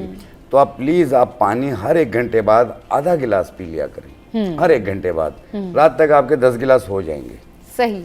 तो लेकिन आप बड़ा यकीन मुश्किल हो कीजिए, जाता है शाह भाई, सादा विंटर पानी सीजन पिएं में इतना सारा पानी पीना ना वाकई लोगों और के लिए एक बड़ा बार मुश्किल बिस्तर हो में जाता है। जाने के बाद ना निकलने को दिल नहीं करता। बिल्कुल सही कह रहे हैं अगर आप यूरिन कि- भी आया वो कहते हाँ, कौन जाए क्योंकि वही मैं अभी सुबह भी मैं यही बात कर रही थी शो में कि बहुत लेथार्जिक हो जाते हैं, सुस्ती काहली इतनी ज़्यादा हो जाती है, और अगर आपका बीपी लो है और एनर्जी भी लो है ना, तो फिर तो और ज़्यादा मसला हो जाता है। अच्छा, अगर चलें बहुत सारे लोग नहीं बहुत ज़्यादा पानी पी पाते, जिनको 5 गिलास पी लिया उन्होंने, वो कहते जी अभी बस हो गई 5 गिलास, ये काफ़ी है। लेकिन उसके ऑल्टरनेट फिर हाइड्रेट रहने के लिए वो क्या कर सकते हैं? मतलब देखें, एक तो जो मैंने अभी कहवा बताया ये पिए, और आम तौर पे अगर आप सब चाय बनाते हैं ना, सब चाय के अंदर आप 1 इंच का टुकड़ा अदरक का डाल लें, आधा इंच का टुकड़ा दालचीनी डाल लें और 5-7 पत्ते पुदीना के डाल लें। सही। आप ये कहवा बना कर पिए, आप सब चाय के अंदर ही डाल लें और आप पिए। आप देखें आपका मैदा भी ठीक रहेगा, बलगम भी नहीं होगा और एक्टिव भी रहेंगे आप। और साथ में ये है कि जो दिमाग में नज़ला जमा हुआ होता है ये भी निकल जाता है। ये भी जो है वो ग्रीन निकल टी है ना, जाएगा। हाइड्रेट करती है, बट अच्छा। बहुत ज़्यादा मतलब 4-5 कप पिए जा सकते हैं। सही। और हाइड्रेट जैसे शान भाई ने बताया, इसके अलावा जब आप कोकोनट वाटर भी अगर पीते हैं तो वो भी आपको बहुत वेल हाइड्रेट रखता है। वेल हाइड्रेट रखते हैं। लेकिन कितना पीना चाहिए कोकोनट वाटर? 2 एकदम महंगा हो हफ्ते में चुका है। 2, हाँ वही ना है कि आम आवाम की पहुंच से बहुत ज्यादा दूर है कोकोनट 400 रुपए वाटर। का एक छोटे वाला नारियल आता है, लेकिन 1 गिलास अगर रोजाना पी लेते हैं या आप घर में उसका मिल्क बना लेते हैं, थोड़ा सा आप ड्राई कोकोनट लेके, और ग्रीन टी तो सस्ती मिलती है ना, जैसे बताया आप। अच्छा, किसी और चीज में डालकर कोकोनट वाटर पिया जा सकता है? क्योंकि बहुत सारे लोगों को लगता है कि वो भाई बहुत थोड़ा सा हैवी सा भी लगता है। हैवी कुछ तो लोगों नहीं का- होता है, अगर कोकोनट मिल्क हैवी लग सकता है, कोकोनट वाटर तो बिल्कुल कोकोनट heavy वाटर इस इन दैट सेंस हैवी कि वो लोग ये कहते हैं कि उसका टेस्ट और दूसरा जब वो पीते हैं ना तो मैदे में थोड़ा सा भारीपन आप फील मिक्स होता कर है। सकते हैं। हाँ। जैसे आप उसके अंदर, जैसे अभी उन्होंने कहा, आप उसके अंदर आप तुलसी डाल सकते हैं, उसके अंदर पुदीना डाल अच्छा। सकते हैं, उसके अंदर थोड़ा पानी मिला लीजिए। हाँ, ताकि थोड़ा सा आप उसका- उसके अंदर कोई फ्रेश जूस ऐड कर लीजिए। हाँ, फ्रेश जूस ऐड कर लें तो वो अनार ये का तो बड़ा जूस ऐड अच्छा कर आइडिया लें है आप, भाई। बिल्कुल इस तरह कोकोनट से। वाटर में आप फ्रेश जूस ऐड कर लें तो कुछ लोगों को मैदे में जो भारीपन लगता वो है ना नहीं होगा। वो नहीं होगा, क्योंकि वो पीने के बाद ऐसा लगता है पेट भर गया है या देखिए आप फिर पूरा भारीपन है थोड़ा मैदे एग्जैक्टली में। पूरा ग्लास ना पिए, देखिए उसके अंदर इलेक्ट्रोलाइट्स बहुत ज़्यादा होते हाँ। हैं। आप सिंपल 2 से 3 सिप ले लीजिए हाँ। As a medicine. As a medicine 2 से 3 सिप लेने। कोकोनट वाटर के हवाले से आप कुछ ऐड ऑन करना चाहेंगे शाबाश, देखिए कि फुल उसको- फ्रॉम कैल्शियम होता है। हाँ। अब ये कि अब जिस तरह अभी हमारी बहन ने कहा कि महंगा लग हाँ। जाता है, तो उससे बचने के लिए हाँ। आप एक 100 रुपए के सिंघाड़े ले लें आप। Oh yes. अच्छा चलें जी, सिंघाड़े। एक और इससे बारीक जबरदस्त पाउडर बात। बना लें और इसकी 1 चाय वाली चम्मच पानी में मिला के भी ले सकते हैं, दूध में मिला के भी ले सकते हैं, मुंह में डाल के ऊपर पानी पी लें आप। अगर ऐसा नहीं कर सकते, जब आटा गूंद रहे होते हैं तो एक पेड़ा निकालें, उसमें 1 चम्मच मिलाएं, उस पेड़े को वापस गूंद लें हाँ। और फिर उसकी रोटी बना के खाएं। रोटी ये बना कमर के लिए भी बहुत अच्छा है। जैसे कमर में दर्द, टांगों में दर्द होता है, बच्चे थके हुए आते हैं, कहते हैं टांगों में दर्द हो रहा है, हाँ। ये उसको भी दूर करता है। आम कमर के दर्द की शिकायत को दूर करता है। खवातीन के लिए बहुत बेहतरीन चीज़ अब है। तो आया हुआ मर्द फ्रेश हजरात भी। आया हुआ। हाँ बिल्कुल बिल्कुल फ्रेश आए हुए। हाइड्रेट रहने के लिए स्किन पे क्या लगा सकते हो मेरा ही? देखिए जब आप अंदर से हाइड्रेट रहेंगे तो स्किन भी आपकी अच्छी रहेगी, लेकिन हाँ। इंटरनल जरूरी है। इंटरनल, हाँ। दही बहुत अच्छी है। अच्छा। दोपहर में दही लगाइए, दही हाँ। का पानी या दही बेहतरीन चीज़ है ड्राई स्किन के लिए। दूध या फ्रेश क्रीम लगा सकते हैं। हाँ। ग्लिसरीन को थोड़ा सा पानी में या विटामिन ई के साथ मिला के लगा सकते हैं। ओके, तो ये सब चीज़ें ना सही। स्किन को बिल्कुल मॉइस्ट कर देती Moist कर देती हैं। डे में आप दही लगा लीजिए, रात को जो भी क्रीम लगा लें उसमें थोड़ा सा विटामिन ई डाल लीजिए, हाँ। या फ्यू ड्रॉप्स ग्लिसरीन ऐड कर लीजिए, सही। या रात को विटामिन ई के साथ क्रीम लगा लीजिए और नहाने के बाद ग्लिसरीन लगा लीजिए। सही। आपकी चले body जी, में- आपने बिल्कुल, देखा होगा हाँ, एक चीज, लिप्स ब्लैक हो रही होती है बिल्कुल ब्लैक बहुत ज्यादा। अब उसको पिंक कर किस तरह किया किस जाए? तरह किया जाए? तो आपने वाह दूध भाई की वाह बलाई ले भाई, ली। आज जो जबरदस्त रेमेडीज शेयर करें जी हाँ। हमारे साथ जी। दूध की बलाई ले लें आप, उसमें 2 कतरे लेमन जूस मिला लें, अच्छा मिक्स किया, वो अपने लिप्स पे लगाएं 10 मिनट के लिए। 10 मिनट के बाद आप देखें आपके पिंक पिंक लिप्स होंगे। और सही। सॉफ्ट भी हो जाएंगे। सॉफ्ट भी हो जाएंगे। और बहुत सारे लोग जो स्मोकिंग करते हैं उनके लिए भी जो है ये एक बहुत अच्छा बेस्ट ऑप्शन है कि वो भी अपने होठों को पिंक कर सकते हैं। चलिए जी, शो में यहाँ वक्त एक ब्रेक के बाद वापस आएंगे, फिर करेंगे कि जी बात कि यूरिक एसिड को कैसे कंट्रोल किया जा सकता है। हमारे साथ वेलकम बैक। तो भाई हम कर रहे हैं बहुत सारी मज़े की बातें, बहुत सारी ऐसी रेमेडीज़ भी जो है वो हमें सुनने को मिल रही हैं जो कि हमारे बहुत ज़्यादा काम आती हैं। मेरा हिल ये बताएं कि बहुत सारे लोगों को ना यूरिक एसिड का इशू होता है, इसको कैसे कंट्रोल किया जाए और ये क्यों होता है? देखिए यूरिक एसिड मेन है। अब नॉर्मली जब आसान लफ्ज़ों में कहेंगे कि गोश्त नहीं खाना चाहिए, ज़रा सी बात है, आपका जो है ना आप मतलब एक ब्लड, आपका जो किडनी एक क्रिस्टल रिलीज़ करता है, वो जाके यूरिक एसिड फॉर्म बनता है, यूरेट क्रिस्टल्स। तो उसकी वजह से यूरिक एसिड बनता है। उसमें आपने वो तमाम चीज़ें, जैसे बड़े का गोश्त हो गया है, पालक हो गया है, चुकंदर हो गया है, शेलफिश हो गई है, इस तरह की कुछ चीज़ें हैं। और इसके अलावा जो है बीन्स हैं, मटर है, ये वो सब चीज़ें हैं, ब्रोकली है, जो कि यूरिक एसिड को बढ़ाती हैं। अच्छा। एक सब्सटेंस होता है बॉडी के अंदर, जिसे हम डिफरेंट केमिकल्स कंपाउंड्स होते हैं, प्यूरिन कहलाता है। अच्छा। उसका कोई ख़ास काम नहीं है, डीएनए आरएनए के लिए होता है, लेकिन अगर उसका लेवल आउट हो जाए, एबनॉर्मल हो जाए और वो ज़्यादा बढ़ जाए, उसका कोई इतना ज़्यादा रोल नहीं है, तो वो फिर क्या करता है, फिर हमारी बॉडी के अंदर यूरिक एसिड बढ़ाना शुरू कर देता है। यूरिक जो क्रिस्टल्स किडनी रिलीज़ करती है, हाँ। तो यूरिक एसिड बनना शुरू हो जाता है। सही। तो यूरिक एसिड आसान लफ्ज़ों में कहते हैं कि जी पैर के वो जो घुटना, वो सॉरी ये अंगूठा जो होता है, इसमें आपका स्वेलिंग आना शुरू हो जाती है, पैरों में दर्द शुरू हो जाता है, पहली सिम्टम्स जो होती है। फिर उसके बाद वो जब सीरियस कंडीशन होती है तो आपका गाउट शुरू हो जाता है, जोड़ों का दर्द, सूजन, गाउट, किडनी उस पर इन्फेक्टेड हो जाते हैं। सही। तो उसके लिए सिंपल आसान सी बात है कि आपको अपने किडनी का ख्याल रखना है। ठीक। अपनी डाइट, अगर यूरिक एसिड बढ़ रहा है, आपको फील हो रहा है कि आपके किडनी में इन्फेक्शन हो रहा है, आपको आपके पैरों में दर्द हो रहा है, आपको ऐसे फील आ रहा है, गाउट हो रहा है, तो फ़ौरन यूरिक एसिड चेक कराना चाहिए। यूरिक एसिड चेक कराने के साथ जैसे पता चल रहा है आपको, आपने फ़ौरन जो भी जो हाई प्योरिन जो चीज़ें, जैसे फूड है जिसमें सब्जियां भी हैं, रेड मीट भी है, इन सब को आपने अवॉइड करना। जैसे हम लोग नॉर्मली कहते हैं कि गोश्त खाना छोड़ दें, बड़े का गोश्त नहीं खाना, मटन नहीं खाना, लैम्ब भी नहीं खाना है, शेलफिश भी नहीं खानी है। उसके अलावा मटर हो गए, बीन्स हो गए, आपका ब्रोकली हो गई, पालक बिल्कुल नहीं खाना, अपने ये जो टमाटर को लिमिटेड कर देना, भिंडी बिल्कुल नहीं खानी है, ये सब चीज़ें अवॉइड करनी है। इसमें एक चीज़ आपने सुनी होगी कि अवॉइड तो करेंगे, खाएंगे क्या और क्या? कैसे देखेंगे? देखिए बहुत सिंपल सी चीज़ है कि अगर आपको पता हो कि चीज़ बन क्यों रही है, उसको कैसे रोकना है। पहली चीज़ वही वाली बात आ गई आप वाली कि हाइड्रेट अपने आप को रखना है, पानी का इस्तेमाल ज़्यादा करना है। पानी का इंटेक जितना ज़्यादा होगा, आपका किडनी, आपका ब्लड सारे टॉक्सिन्स निकालता रहेगा। ये पहली चीज़ हो गई। दूसरी चीज़, जैसे अभी बहुत सारी चीज़ें बताई, हम अपने एहतियात करनी है कि ये सारी चीज़ें नहीं खानी, और साथ साथ आपने डॉक्टर को ज़रूर दिखाइए, लेकिन अपने तौर पे जो एहतियात करने, आलू की हम हमेशा बात करते हैं, चेरीज इसके लिए विटामिन सी और वो तमाम चीज़ें जो एंटी इन्फ्लेमेटरी होती हैं, जो सोजिश को कम करती हैं, जिसमें अदरक भी है, ग्लू भी है, आपका ये तमाम चीज़ें जो है आपकी बॉडी के स्वेलिंग ख़त्म करती हैं। तो तरफल्ला हो गया है, तो इसमें आपने क्या करना है, इन चीज़ों का इस्तेमाल करना है, विटामिन सी का और एंटी इन्फ्लेमेटरी चीज़ों का। वो आपकी बॉडी से यूरिक एसिड को रिलीज़ करेगा। और आलू लोग बहुत घबराते हैं, पता है आपको, आलू जो है वेट लॉस करने में बेहतरीन चीज़ है। अच्छा, लेकिन किसको खाना है, किसको नहीं खाना है, ये सारा और कैसे खाना है। हाँ। अभी हम सिर्फ यूरिक एसिड की बात करें, मैं किसी और चीज़ पे नहीं जाऊंगी। हाँ। यूरिक एसिड की बात करें तो आलू जो है लो प्यूरिन वेजिटेबल है। इसके अंदर बहुत सारे, बस विटामिन सी भी मौजूद है, विटामिन B6 भी मौजूद है। जब आप आलू खाते हैं तो ये आपका यूरिक एसिड फौरी तौर पर ख़त्म करता है। अच्छा, यूरिक एसिड के लिए आलू को कैसे खाना है? पहली चीज़, आलू को आलू को फ्राई नहीं करना है, उसमें मक्खन नहीं लगाना, तेल नहीं लगाना। आप आलू को बॉईल कर सकते हैं, आप आलू को बेक कर सकते हैं, आप आलू को जो है आप उसका लेकर जैसे जूस बना सकते हैं। सही। दूसरा है कि आलू को किस तरह से इस्तेमाल करें। एक मीडियम साइज़ का आलू जो है, लाइक 100 ग्राम जो पोटैटो है, वो इन अ डे आप कंज्यूम कर सकते हैं, उसका कोई नुकसान नहीं है। चाहे थोड़ा थोड़ा आप। हाँ। अच्छा, उसका बेहतरीन तरीका ये है कि एक मीडियम साइज़ का आलू लीजिए, लेकिन छिलके के साथ। अच्छा। छिलका जो है उसमें ज़्यादा कंटेंट मौजूद है बनिस्बत आलू के। ओके।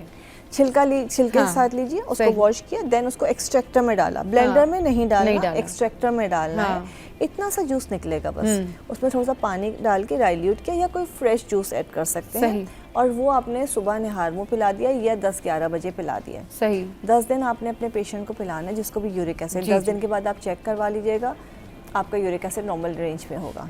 सही। और जिनको आलू, अच्छा, पीना थोड़ा सा मुश्किल लगता है, हाँ। एक छोटा सा आलू, इतना साइज़ का जो आलू, हाँ। मीडियम साइज़ का, उसको बेक कीजिए, हाँ। या तंदूर में करवा लीजिए या बॉयल कर लीजिए, और उसको दिन में एक मील खा लीजिए। अच्छा। उसमें आपने तेल नहीं डालना है, उसमें घी नहीं डालना, उसमें कोई चिकनाई इस्तेमाल नहीं करनी है। काला नमक डाल सकते हैं अगर बीपी का इशू नहीं है तो। तीसरी चीज़, अगर आलू के साथ ही बता रहे हैं कि इसके अंदर प्यूरिन बहुत कम होता है। सही। तो ये बहुत सपोर्ट करता है हमारे यूरिक एसिड को।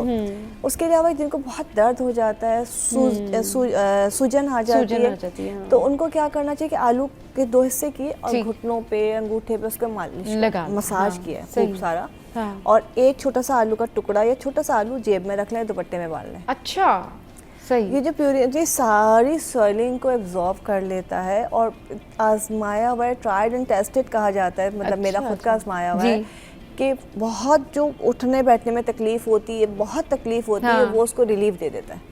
अच्छा, अगर वो आप अपने पॉकेट में डाल लीजिए, पैरों में बांध भी सकते हैं, लेकिन लोगों को मुश्किल लगता है कि आप छिलके के साथ ही ना, छिलके के साथ हाफ पीस करके रख लें, छोटा सा आलू ले लीजिए, दुपट्टे में बांध लें, मतलब आपकी बॉडी से करीब तरीन हो, टच सही बॉडी के। घर में है तो आप अपने घुटने पे, अपने अंगूठे पे, अपने आलू के स्लाइसेस करके बांध लीजिए कपड़े। अच्छा, तो उससे स्वेलिंग भी खत्म हो जाएगी और यूरिक एसिड का जो क्रिस्टल है वो निकल जाएगा। जबरदस्त जी, ये फिर आपने जो है ना ज़रूर ट्राई करना है और हमें बताना है कि ये आपको जो टोटका है, ये जो रेमेडी है, ये कैसी रही। शाह भाई, आप क्या बता रहे हैं हमें इस हवाले से, ये बताएं। देखिए, यूरिक एसिड का जो बॉर्डर लाइन कहलाती है वो 6.7 कहलाती है। हाँ।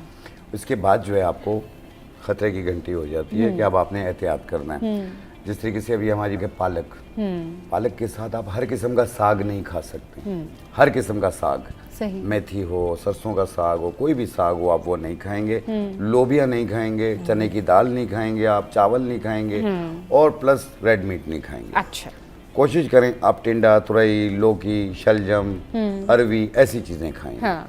और पानी का टेक ज़्यादा रखें। आप देखिए, आप दिनों में ठीक होंगे। और एक टोटका मैं आपको बता रहा हूँ बना के, आप ये अपने घर पे बनाइए। एक कॉलर ने हमें ज्वाइन किया, उनकी कॉल ले लेते हैं। अस्सलाम वालेकुम, कौन बात करी, कहाँ से? अस्सलाम वालेकुम सबा, क्या हाल है आपके? मैं बिल्कुल ठीक ठाक, आप बताइए। सबा माशाल्लाह से बहुत अच्छा शो आप कंडक्ट करती हैं और बहुत Thank you. अच्छे गेस्ट बुलाती हैं और बहुत इन्फॉर्मेशन हमें मिलती है। मेरा काइंडली आपके दोनों गेस्ट से सवाल है। एक तो सर से सवाल ये है कि ये सुबह जो निहार में मेथी दाना और कलौंजी जो है वो पानी में डाल के अक्सर लोग रात को रख देते हैं और निहार में पीते हैं, वो किस लिए होता है और उसको कितनी क्वांटिटी में और कितने दिन ड्यूरेशन तक मतलब यूज करना चाहिए? और मैडम से मेरा ये सवाल है कि जो यूटीआई इन्फेक्शन हो जाते हैं ये रिपीटेडली अगर हो रहे हों और इसका क्या मतलब कोई ऐसा नुस्खा बताएं कि वो ख़त्म हो जाए इन्फेक्शन, और कोई खुराक भी बताइए और इसकी कॉजेज़ क्या होती हैं। चलें ठीक है, बिल्कुल। अभी थोड़ी सी देर में जो है वो शाह भाई और मेरा हिला आपको बताते हैं। इसमें जी शाह भाई देखें, जिनका यूरिक एसिड बढ़ रहा हो, एहतियात तो हमने बता दी। आपने ये तुख्म करफ्स, इसे तुख्म करफ्स भी कहते हैं, हाँ। ये आपने लेना है 1 चाय वाला चम्मच। अच्छा, ये अजवाइन की तरह होते हैं, लेकिन अजवाइन की एक किस्म होती है, इसे तुख्म करफ्स भी कहते हैं और तुख्म करफ्स भी कहते हैं। ठीक। इसकी 1 चाय वाली चम्मच 1 गिलास पानी में डालें। और ये गोखरू बूटी है, अच्छा, ये भी 1 चाय वाली चम्मच। गोखरू बूटी, गोखरू बूटी। सही। और ये है सरफूका बूटी, ये भी सरफूका बूटी। सरफूका बूटी। आज तो एंटीक नेम्स है ना। इस तरीके से इसे भिगो दें रात को, रात भर पड़ा रहे, सुबह निहार पेट छान के ये पी लें। 1 टाइम रोजाना पिएं आप। सही। आप देखिएगा, एक तो ये पेशाब आवर होती है, अच्छा, दूसरा ये है कि ये यूरिक एसिड को कंट्रोल करती है और जिस्म के दर्दों को, सूजन को भी खत्म करती है। सही। तो 3 चीजें, सरफूका, गोखरू और तुख्म करफ्स, हाँ। जिसे तुख्म करफ्स भी कहते हैं। सही। लेकिन इनको साफ जरूर कीजिएगा, इसमें मिट्टी होती है। और एक जो भी चीज आप यूज करें, हाँ। लेकिन प्लीज ये बड़े इश्यूज हैं, हाँ, आप अपने डॉक्टर का मशवरा भी जारी रखिएगा। सही, बिल्कुल डॉक्टर का मशवरा भी जारी रखें। अच्छा जी, अस्मा ने जो है वो क्वेश्चंस किए थे, तो आप पहले यूटीआई ट्रैक के हवाले से उनको बताएं, फिर उन्होंने कहा मेथी दाना और रात को भिगो के रख गोखरू देते का इन्होंने कहा, हाँ, ये खुद इटसेल्फ ये जो चीज़ है ये यूटीआई के लिए भी बेस्ट है। बेहतरीन। अच्छा, चलिए ये वाली, हाँ, ये गोखरू जो है ना ये बेस्ट है। ये कांटेदार होती है। हाँ, इसका आप ख्याल रखिएगा। हाँ। और उसके लिए यूटीआई के लिए आपका पानी का इस्तेमाल ज़्यादा होना चाहिए। क्रैनबेरी जूस आपका, ये बेरीज जूस बहुत अच्छे होते हैं। आपका जितना पानी का इंटेक होगा आप उतना आपके लिए अच्छा होगा। उसके अलावा जैसे आप गोखरू की बात हुई है, साथ साथ जो है आपने कोशिश ये करनी है, जो हम भुट्टे के बाल कहते हैं, हाँ। भुट्टे के बाल जो कॉटन सिल्क कहलाती है, उसको जो है आपने पकाना है, उसमें जौ का नमक डालना है। ठीक। और वो भी पिलाइए, पूरा ट्रैक क्लियर कर देती है। अच्छा। जो यूटीआई कहते हैं ना उसको, हाँ। उस ट्रैक को बिल्कुल क्लियर कर देती है। ये आपने ज़रूर इस्तेमाल करना है। और अभी जिन चीज़ों को मना किया यूरिक एसिड के लिए, वो तमाम चीज़ें आपने इसमें भी एहतियात करनी है। इसमें भी एहतियात करनी है। मेथी एक दाना चीज़- रात को भिगो के रख देते जो देखिए, नहार ये मुँह थायराइड खाते के हैं। लिए भी इस्तेमाल करते हैं, वेट कम करने के लिए भी करते हैं, दर्दों के लिए भी करते हैं। अब ये मुझे नहीं पता ये किस लिए यूज़ कर सही। रही हैं। अगर थायराइड की प्रॉब्लम रहती हो तो एक बीज आते हैं तुख्म सरस, अच्छा, इसे साफ करके पाउडर बना लें, लेकिन कड़वा होता है ये। अच्छा, आधी चम्मच सुबह, आधी चम्मच शाम खाने से पहले पानी के साथ ओके, 3 महीने यूज़ करें और अपना थायराइड प्रोफाइल करवा लें। ओके। अगर आप डॉक्टर की मेडिकेशन यूज़ कर रहे हैं तो उसे 1 दिन के लिए भी नागा ना करें। हाँ। अगर उसमें चेंजिंग करनी है तो अपने डॉक्टर से मशवरा करके कीजिएगा, खुद से ना कीजिएगा। खुद से ना। 3 महीने बाद अपना थायराइड प्रोफाइल कराएं। सही। T3, T4, TSH इंशाल्लाह तीनों कंट्रोल में मिलेंगे इनको। सही, बिल्कुल। एक दूसरी चीज़ ये है कि जो यूटीआई का बताया, यूटीआई के अंदर जो है हम ये गोखरू, बिल्कुल हमारी बहन ने सही कहा, इसकी 1 चम्मच 1 गिलास पानी में डालें। और एक और आपको जड़ें मिलेंगी जिसे बहुफली कहते हैं। हाँ। बहुफली, ये भी 1 चम्मच 1 गिलास पानी में डाल लें। उसी पानी में रात भर पड़ा रहे, सुबह निहार पेट छान के पी लें। सही। ये यूटीआई को भी खत्म करती है और प्लस जिन लोगों के प्रोस्टेट ग्लैंड्स बड़े हुए हैं, हाँ। ये उसको भी नॉर्मल करेगी। उसको भी फिर ये नॉर्मल करती है। चलिए जी, यहाँ पर लेते हैं एक क्विक ब्रेक और फिर आते हैं वापस। Welcome back. तो हमारी कॉलर अस्मा ने जो है वो क्वेश्चन किया था हमसे कि भाई ये जो मेथी दाना है और ये जो कलौंजी अगर ये भिगो के रखते हैं तो इसका क्या फ़ायदा होता है और ये क्यों रखते हैं? उम्मे राहिल। अच्छा देखिए, मेथी जो है हम इस्तेमाल करते हैं उसके बहुत ही, जिसे कहते हैं ना कि जो हदीस का मफहूम है कि अगर इसकी अफादियत पता चल जाए तो उसको लोग सोने के भाव ख़रीदें। तो ऐसे ही तो इसका इतनी बड़ी बात की गई, तो आप सोचें इसके अंदर कितनी चीज़ें होंगी। तो मेथी को हम हर चीज़ के, मेथी दाने को हम हर चीज़ के लिए इस्तेमाल करते हैं। हलवा भी इसको कहा जाता है। और इसको जो मोस्टली आजकल इस्तेमाल किया जा रहा है वो वेट लॉस के लिए इस्तेमाल किया जाता है, या जो डायबिटीज़ होते हैं उनके लिए, शुगर कंट्रोल करने के लिए इस्तेमाल करते हैं। इसको अगर वेट के लिए कर रहे हैं तो सबसे बेहतर तरीका ये होता है कि आपने रात को भिगोनी है। कितनी भिगोनी है? शुरू करें आप हाफ टी स्पून से। ठीक। हाफ टी स्पून आप एक कप में या एक अपना उसके अंदर भिगो दें, एक गिलास पानी में। सुबह वो पानी पी के मेथी दाना चबा के खा सकते हैं, कड़वी होती नहीं तो आप उसको चिड़ियों को डाल दें। ये उसके साथ कलौंजी भी ऐड कर रही है। कलौंजी इट्सेल्फ खुद बहुत फ़ायदे की चीज़ है। हाँ। उसकी मिकदार मैटर करती है। हाँ। आपने चुटकी से ज़्यादा नहीं डालना, मैं कि चुटकी बस ऐसी ऊपर ऊपर की चुटकी, इसमें 7 दाने हो तो वो बेहतरीन है। सही। अगर बहुत ज़्यादा इस्तेमाल करेंगे तो कुछ को सूट करेगा, कुछ को सूट नहीं करेगा। बहुत ज़्यादा कभी को 7-8 दाने बहुत होते हैं। आप उसको भिगो दीजिए। ये आपकी बॉडी को डिटॉक्स करेगा, आपकी बॉडी से सॉइलिंग खत्म करेगा, आपकी शुगर को नॉर्मल करेगा, आपका वेट लॉस करेगा, आपको पूरा दिन एक्टिव रखेगा। अच्छा, ये तो रात को भिगो के सुबह पीना है। और इसके अलावा सर्दियों के दिनों में अगर इसको आपने रात को भिगोया और सुबह पका के पी लिया, हाँ। थोड़ा सा शहद डालना चाहें और 1 से 1.5 महीना 2 महीना पी लिया, तो पूरे साल आपकी बॉडी से स्मेल नहीं आएगी, क्योंकि आपकी बॉडी बिल्कुल डिटॉक्स हो चुकी होगी। सही। पसीने की स्मेल खत्म हो जाती है इससे। सही। जो डायबिटीज़ जो पेशेंट हैं, जिनको शुगर है, वो आधा चमचा शाम को भिगो के रात को भिगो के सुबह पीते हैं, और सुबह भिगो के शाम को पीते हैं। लेकिन अगर अपनी मेडिसिन खा रहे हैं साथ में तो अपना जो है शुगर लेवल चेक करते रहें। शुगर एकदम गिरनी भी नहीं चाहिए। उसके अलावा कोई और दवा खा रहे हैं तो उसका भी ख्याल रखें, या फिर उसको दिन में 1 दफ़ा पिए। लेकिन ये बेस्ट है हर चीज़ के लिए, हर चीज़ के लिए बेस्ट है भाई, तो यू कैन डू इट। अच्छा जी, एक कॉलर ने हमें ज्वाइन किया। अस्सलाम वालेकुम, कौन बात करी, कहाँ से? अस्सलाम वालेकुम, मैं फरीदा बोल रही हूँ करंगी 5.5 से। जी, क्या कहना चाहेंगी? मैं ये कहना चाहूंगी कि मेरे जिस्म में जो ना वर्म बहुत हो जाता है पैरों पे ना। अच्छा। और दर्द रहता है घुटनों में। हाँ। चले मैं और ना चलती हूँ तो बहुत तकलीफ होती है। अच्छा, ठीक है। ब्लड प्रेशर तो नहीं है आपको फरीदा? नहीं, बिल्कुल नॉर्मल है सब कुछ। शुगर? नहीं, वो भी नहीं है। एज क्या है? एज क्या है आपकी? मेरी होगी 40-45। अच्छा, ठीक है, चलें। अभी उमेरा जो है वो आपको बताती है इसका हल। जी देखिए, जैसे भी पूछा, बीपी का भी पूछा, शुगर का भी नहीं है। उनका घुटने में भी दर्द में भी पॉसिबिलिटी है कि वेट ज़्यादा हो। हाँ, ठीक है, वेट ज़्यादा हो, विटामिन डी कैल्शियम चेक कराना ज़रूरी है। वेट ज़्यादा है तो उसको सही करना ज़रूरी है, क्योंकि एज इतनी ज़्यादा नहीं है कि हम कहें कि बहुत सारी बीमारियां हो सकती है। उसके अलावा पहली चीज़ वेट कम करना है। हाँ। फिर उनका हाथ पैर मतलब पैर जलते हैं। हाँ। तो इन सब चीज़ों के लिए सबसे अच्छी जो चीज़ है कि आपका वेट कंट्रोल करना बहुत ज़रूरी है। हाँ। दूसरा जो है, मैं हमेशा कहती हूँ, सबको कहती हूँ, इससे कि इतनी प्यारी चीज़ जो सीड्स थेरेपीज़ होती हैं। हाँ। सीड्स अपना खाना शुरू कर दें, इनको कोई और इशू नहीं है।